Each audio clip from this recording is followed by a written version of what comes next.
So welcome back. I promised you word problems, but one more lesson before we get into a few more word problem types of questions. We're going to revisit solving proportions. Remember, proportions like when you had this fraction equal to a fraction, or also we refer to that as a ratio equal to a ratio, comparing two numbers by division. So here we have 7 over 5 is equal to x over 3. So 7 divided by 5 equals x over 3. Again, when we see equations like this, one thing we learned is there's what we call the cross product. You're allowed to cross multiply to keep the statement true. So remember, if I gave you like 2/3 is equal to say 4/6, since that's true, the cross products should also be true. So if I cross multiply, 2 times 6 must equal, so 2 times 6 must equal this 3 times 4. And you kind of see that they both do equal 12. So that's what we mean by able to cross multiply.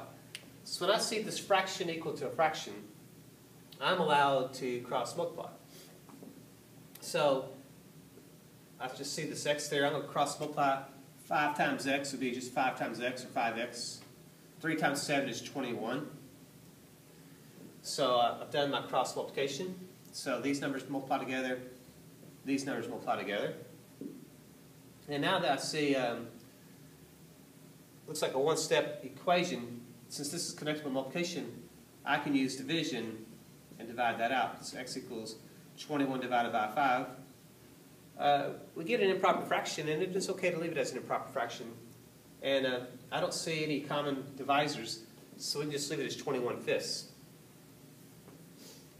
So let's look at question 2. Notice how again I have a fraction equal to a fraction. Again, we are allowed to manipulate this by cross multiplication. So I have 9 times the quantity n minus 7 is equal to 2 times the quantity n minus 6. So in this situation, it's a good idea to show multiplication using parentheses, because that's going to help me pick up on this distributive property. Remember, distributive property helps me pick up on that this 9's got to multiply to both of those pieces. So I have 9 times n, and 9 times -7 is a -63.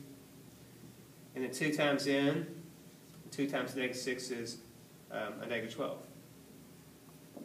So I have an equation that looks like this. Notice how the variable is on both sides of the equation. So remember, when that variable is on both sides of the equation, we want to use that concept of picking on the little guy. So 2n is the smaller one, so I'm going to subtract the 2n on both sides. So 9n, take away 2n, is going to give me a 7n. That minus 63 is going to slide on down. And 2n and -2n are a zero pair. They will zero out. And I have that -12 left over. Now we're back down to a two-step equation. We need to zero out that 63. We'll add to get rid of a -63, we want to add a 63 to both sides. So 7n is going to slide in. This is gone. So it zeroes out. It's equal to then. So I have a -12 and a 63. That looks like that's going to be a 51. And since it's more positive, it stays positive. And then to get rid of multiplication, I use division.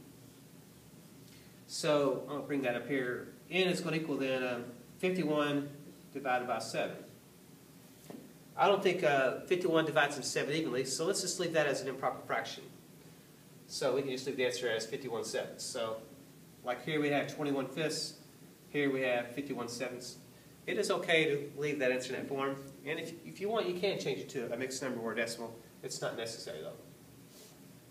Let's look at example number 3. Notice how this has kind of had this rational look. It's got a fractional look.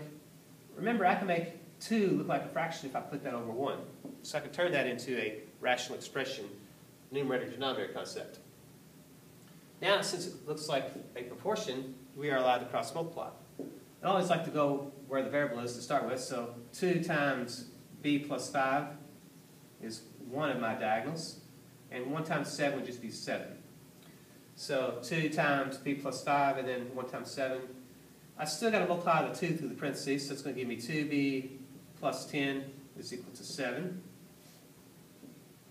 And then it looks like a two-step equation.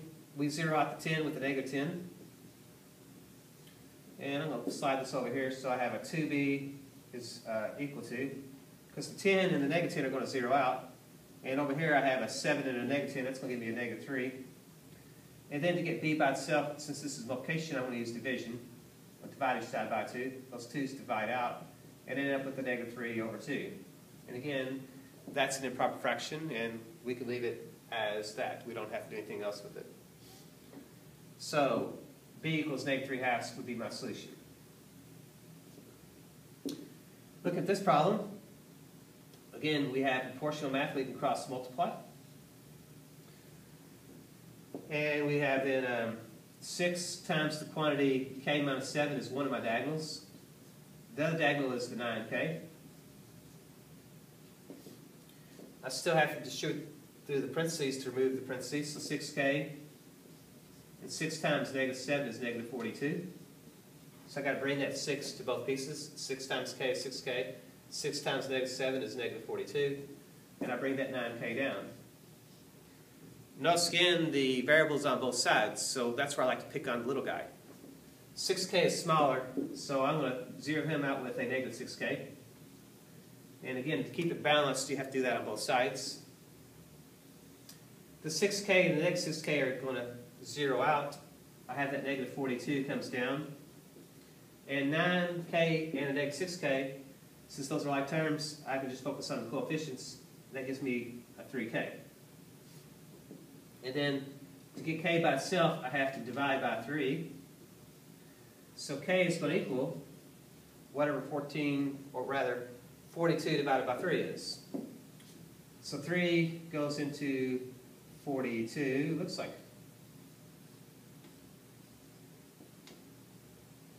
Yeah.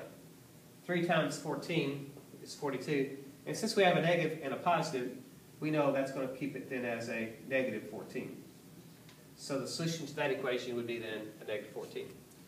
So that's a different type of equation, and notice how these skills keep on building and we keep on using them in different ways. So hopefully you find those lessons useful. Stay tuned.